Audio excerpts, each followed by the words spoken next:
Hi friends, എല്ലാവർക്കും ദീപാസ് റെസിപ്പീസിലേക്ക് സ്വാഗതം. ഇന്ന് നമ്മൾ ചെയ്യുന്നത് ചിക്കൻ കറിയേക്കാളും ബീഫ് കറിയേക്കാളും ഒക്കെ അടിപൊളി ടേസ്റ്റിലുള്ള ഓമയ്ക്ക വെച്ചിട്ടുള്ള ഒരു കറിയാണ്.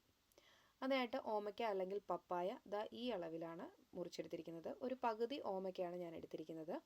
അപ്പോൾ ഇത് തയ്യാറാക്കാനായിട്ട് ആദ്യം തന്നെ ഒരു പാനിലേക്ക് 2 ടേബിൾ സ്പൂൺ അളവിൽ വെളിച്ചെണ്ണ ചേർത്ത് കൊടുക്കാം. ഇതിലേക്ക് 3/4 ടേബിൾ സ്പൂൺ അളവിൽ പെരിഞ്ജീരകം, വലിയ ജീരകം ചേർത്ത് അതൊന്ന് നന്നായി ചൂടാക്കണം. ഇനി ഇതിലേക്ക് വെളുത്തുള്ളിയും ഇഞ്ചിയും ചേർത്ത് ചൂടാക്കിയെടുക്കണം. 3 അല്ലി വെളുത്തുള്ളിയും ഒരു ചെറിയ കഷ്ണം ഇഞ്ചിയും കൂടെ ചെറുതായി അരിഞ്ഞത് ഇതിലേക്കിട്ട് നന്നായി ഒന്ന് ചൂടാക്കണം. ഇത് ചൂടായി വരുമ്പോൾ ഇതിലേക്ക് 1 കപ്പ് അളവിൽ തേങ്ങ തിരുമ്മിയത് കൂടി ചേർത്ത് തേങ്ങയൊന്ന് വറുത്തെടുക്കണം. ഫ്ലെയിം മീഡിയം ടു ലോ ഫ്ലെയിമിൽ വെച്ചിട്ട് കൈ മാറ്റാതെ കണ്ടിന്യൂസ് ആയിട്ട് തന്നെ ഇളക്കിക്കൊണ്ടേയിരിക്കണം. തീ കൂട്ടിയിട്ട് കരിഞ്ഞു പോകാൻ പാടില്ല. ഈ ഒരു പരുവത്തിന് എല്ലാ തേങ്ങയും ഒരേപോലെ നല്ലതുപോലെ ഇതുപോലെ വറുത്ത് കിട്ടണം. ഇനി ഇതിലേക്ക് നമുക്ക് പൊടികൾ ചേർത്ത് കൊടുത്ത് പൊടികളൂടെ ഒന്ന് ചൂടാക്കിയെടുക്കണം. 2 ടേബിൾ സ്പൂൺ അളവിൽ മുളക് പൊടി, 1 ടേബിൾ സ്പൂൺ മല്ലിപ്പൊടി, 1/2 ടീസ്പൂൺ അളവിൽ മഞ്ഞൾപ്പൊടി. ഈ പൊടികൾ എല്ലാം പച്ചമണം മാറി ഒന്ന് നന്നായി ചൂടാകണം. അതുവരെ നമുക്ക് ഈ തേങ്ങയുടെ കൂടെ ഈ പൊടികളോട് ചേർത്ത് ഒന്ന് നന്നായിട്ട് ഇളക്കിയെടുക്കാം. പൊടികളെല്ലാം നന്നായി ചൂടായി കഴിയുമ്പോഴത്തേക്ക് തീ ഓഫ് ചെയ്ത് വെച്ച ശേഷം പാത്രം മാറ്റി നമുക്ക് തണുക്കാനായിട്ട് വെക്കാം. തേങ്ങ തണുത്തതിന് ശേഷം നമുക്കിത് അരച്ചെടുക്കാനുള്ളതാണ്. അപ്പോൾ ആ ഒരു സമയത്തേക്ക് മറ്റൊരു പാനിലേക്ക് 1 ടേബിൾ സ്പൂൺ അളവിൽ വെളിച്ചെണ്ണ ഒഴിച്ചു കൊടുത്ത് ഈ ഓമയ്ക്ക നമുക്കൊന്ന് വഴട്ടിയെടുക്കാം. നമുക്കിത് ഡയറക്റ്റായിട്ട് വേണമെങ്കിലും കറിയിലേക്ക് ചേർക്കാം. പക്ഷേ ഒരു 2 മിനിറ്റ് ഇതിങ്ങനെ ഒന്ന് വഴട്ടിയെടുത്തിട്ട് കറിയിൽ ചേർക്കുകയാണെന്നുണ്ടെങ്കിൽ കറിക്ക് നല്ല ടേസ്റ്റ് കിട്ടും. ആ കഷ്ണത്തിനൊക്കെ ഒരു നല്ല ടേസ്റ്റ് കിട്ടും. അപ്പോൾ ഒരു 2 മിനിറ്റ് നേരം ഇതേപോലെ എണ്ണയിലൊന്ന് വഴട്ടിയെടുത്ത ശേഷം നമുക്കിത് വേറൊരു പാത്രത്തിലേക്ക് മാറ്റി കൊടുക്കാം. ഇനി ആ ബാക്കി വന്ന എണ്ണയിലേക്ക് നമുക്ക് കടുകും മുളകും കറിവേപ്പിലയും ഇട്ടൊന്ന് പൊട്ടിച്ചെടുക്കാം. അപ്പോൾ അതെല്ലാം ഒന്ന് ചൂടായി വന്നു. ഇനി ഇതിലേക്ക് നമുക്ക് ചേർത്ത് കൊടുക്കാനുള്ളത് വെളുത്തുള്ളിയാണ്. ഒരു 2 അല്ലി വെളുത്തുള്ളി ചെറുതായിട്ട് അരിഞ്ഞത് ചേർത്ത് കൊടുക്കുന്നുണ്ട്. അത് നന്നായിട്ടൊന്ന് ഇളക്കി ചൂടായി വന്നു കഴിയുമ്പോൾ ഇനി ഇതിലേക്ക് ഞാൻ ഒരു സവോള ചെറുതായിട്ട് അരിഞ്ഞതാണ് ചേർക്കുന്നത്. ഈ സവോള നന്നായിട്ടൊന്ന് വഴണ്ട് വരണം. ആ ഒരു സമയത്തേക്ക് നമുക്ക് തേങ്ങ അരച്ചെടുക്കാം. അപ്പോൾ ആദ്യം തന്നെ ഈ തേങ്ങ ഒന്ന് പൊടിച്ചെടുത്തിട്ട് വെള്ളം ഒഴിച്ചിട്ട് അരച്ചെടുക്കുക. അപ്പോഴാണ് അത് കറക്റ്റായിട്ട് അരഞ്ഞു വരുന്നത്. അപ്പോൾ ഇതാ ഇവിടെ തേങ്ങ ഞാനൊന്ന് പൊടിച്ചെടുത്തിട്ടുണ്ട്.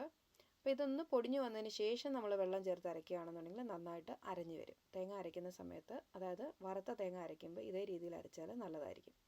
ഇനി ഇതിലേക്ക് കുറേശ്ശെ വെള്ളം ഒഴിച്ചു കൊടുത്തിട്ട് നമുക്ക് നല്ല ഫൈൻ പേസ്റ്റ് ആയിട്ട് വേണം ഇത് അരച്ചെടുക്കാനായിട്ട്. അങ്ങനെ നല്ല ഒരു ഫൈൻ പേസ്റ്റാണ് നമ്മൾ ഈ കറിയിലേക്ക് എടുക്കുന്നത്. അപ്പോൾ കുറച്ച് വെള്ളം ഒഴിച്ചു കൊടുത്തിട്ടുണ്ട്. ഇനി നമുക്ക് അരച്ചെടുക്കാം. ഇവിടെ തേങ്ങയുടെ അരപ്പ് റെഡി ആയിട്ടുണ്ട്.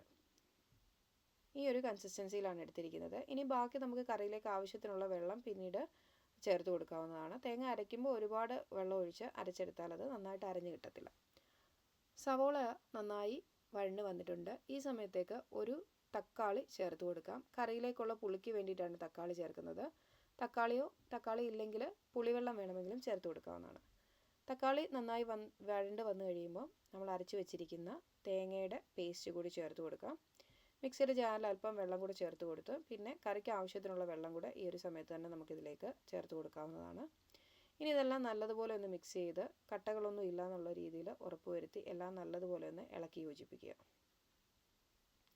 ആവശ്യമെന്നുണ്ടെങ്കിൽ കറി കൂടുതൽ വേണമെന്നുണ്ടെങ്കിൽ, കറിക്ക് നീട്ടം വേണമെന്നുണ്ടെങ്കിൽ ഈ ഒരു സമയത്ത് നിങ്ങൾക്ക് വെള്ളം വേണമെങ്കിൽ കൂടുതൽ ചേർത്ത് കൊടുക്കാവുന്നതാണ്. ഇതിലേക്ക് ആവശ്യത്തിനുള്ള ഉപ്പ് 1 ടേബിൾ സ്പൂൺ അളവിൽ ഉപ്പ് ചേർത്ത് കൊടുക്കുന്നുണ്ട്. അതിനുശേഷം നമ്മൾ നേരത്തെ വഴറ്റി വെച്ചിരിക്കുന്ന ഓമയ്ക്ക കൂടി ഇതിലേക്ക് ചേർത്ത് കൊടുക്കുകയാണ്. ഇനി ഇത് നന്നായി ഇളക്കിയതിന് ശേഷം ഒരു മീഡിയം ഫ്ലെയിമിൽ വെച്ചിട്ട് അടച്ചു വെച്ച് വേവിക്കണം. ഒരു 10-15 മിനിറ്റ് നേരം നമ്മൾ മീഡിയം ഫ്ലെയിമിൽ അടച്ചു വെച്ച് ഇത് വേവിച്ചെടുക്കേണ്ടതാണ്. ഇനി നമുക്ക് അടച്ചു വെച്ച് വേവിച്ചെടുക്കാം. ഇടയ്ക്കൊന്ന് ഇളക്കി കൊടുക്കാൻ മറക്കാതെ ഇരിക്കുക, അടുക്കി പിടിക്കാതിരിക്കാൻ. ഒരു 15-16 മിനിറ്റിന് ശേഷം നമ്മുടെ കറി ഇവിടെ റെഡി ആയിട്ടുണ്ട്. അത് നല്ല അടിപൊളി കറിയായിട്ട് വന്നിട്ടുണ്ട്. ചിക്കൻ കറിയോ ബീഫ് കറിയോ ഒന്നും ഇല്ലെങ്കിൽ പോലും ചോറുണ്ണാൻ ഈ ഒരു കറി തന്നെ ധാരാളമാണ്. അപ്പോൾ വെജിറ്റേറിയൻസിനാണെങ്കിലും അതേപോലെ തന്നെ നോൺ വെജിറ്റേറിയൻസിന് ഇപ്പം നോൺ വെജ് ഐറ്റംസ് ഒന്നും ഇല്ലെങ്കിൽ പോലും അതേ ടേസ്റ്റോട് കൂടി തന്നെ നിങ്ങൾക്ക് ചോറുണ്ണാൻ പറ്റും. ഈ കറി എന്തായാലും നിങ്ങളൊന്ന് ട്രൈ ചെയ്ത് നോക്കുക. വളരെ ഈസിയാണ്. എല്ലായിടത്തും ഇപ്പോൾ ഓമയ്ക്കൊക്കെ നമുക്ക് സിമ്പിളായിട്ട് കിട്ടുന്നതാണ്. അപ്പം അവസാനമായിട്ട് ഞാനിതിൻ്റെ മുകളിലേക്ക് 1 ടേബിൾ സ്പൂൺ അളവിൽ എണ്ണ കൂടി ചേർത്ത് കൊടുത്തിട്ടുണ്ട്. അപ്പോൾ ഇത് ഈസി ആയിട്ട് ഉണ്ടാക്കാൻ പറ്റിയൊരു റെസിപ്പിയാണ്. എല്ലാവരും ട്രൈ ചെയ്ത് നോക്കുക. ട്രൈ ചെയ്ത് നോക്കി റിസൾട്ട് കമൻറ്റ് സെക്ഷനിൽ അറിയിക്കുക. വീഡിയോ ഇഷ്ടപ്പെട്ടുണ്ടെങ്കിൽ ലൈക്ക് ചെയ്യാനും ഷെയർ ചെയ്യാനും മറക്കാതിരിക്കുക. ചാനൽ ഇതുവരെ സബ്സ്ക്രൈബ് ചെയ്തിട്ടില്ല എന്നുണ്ടെങ്കിൽ താഴെ കാണുന്ന സബ്സ്ക്രൈബ് ബട്ടൺ ക്ലിക്ക് ചെയ്ത് ചാനൽ സബ്സ്ക്രൈബ് ചെയ്യുക. താങ്ക്